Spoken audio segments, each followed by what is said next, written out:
35% of women worldwide have been victims of domestic violence, most often by a domestic partner. In the U.S. alone, every 9 seconds, a woman is assaulted or beaten. In a typical day, there are more than 200,000 phone calls placed to domestic violence hotlines nationwide. So that's why we're here tonight.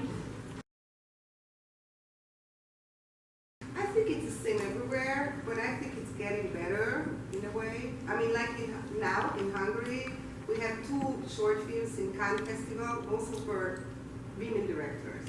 So In Cannes. no men in Cannes Festival from Hungary this year. So I'm very, very happy for them. So there are not too many, and it is. I think it's even more. You have to work harder for it. And you have to be better. Yeah. But I do believe it's important to have the woman voice, as you said, because I definitely think, it's just because we're different, we have different interests. So why not to show it? Of course. Well, the question that I usually get is not so much why do they stay, but it's why don't they just leave?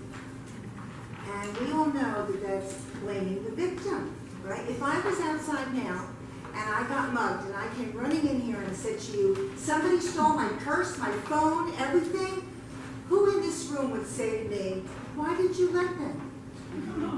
But that's what we do to victims.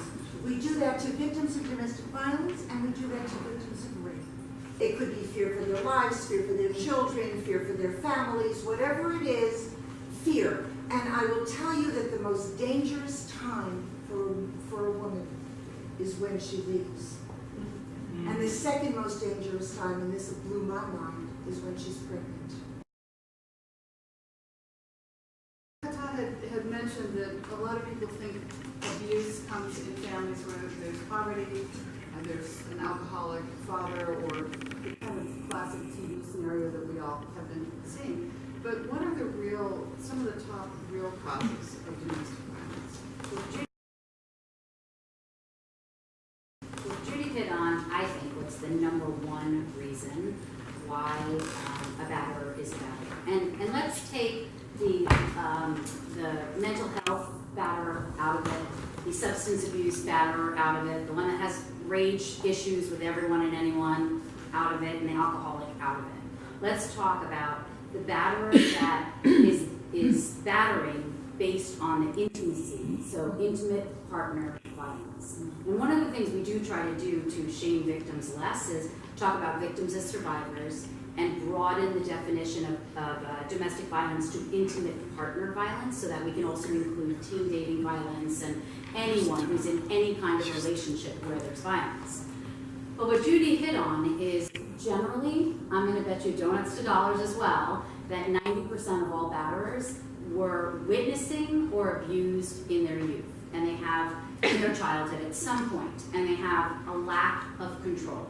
A lack of control over what happened to them in the past, and it could be a lack of control over what's happening to them in the present, and so they have this crazy need to control their partner. And that's why the statistics go up when someone's pregnant, because all of a sudden there's someone growing inside their partner that they can't control and they're not really a part of yet. And so the rate of domestic violence goes up twofold when someone's pregnant with a batterer. It's crazy. We speak a lot to labor and delivery nurses and in hospitals and to obstetricians to try to figure this out, so that they can actually screen for it. So control is definitely the #1 factor, and what they've seen as a child is the #1 factor. The most startling statistic that I heard when I started learning about domestic violence is that a child who witnesses domestic violence or is touched by domestic violence in any way during their formative years is 1,500 times more likely to create that same exact pattern.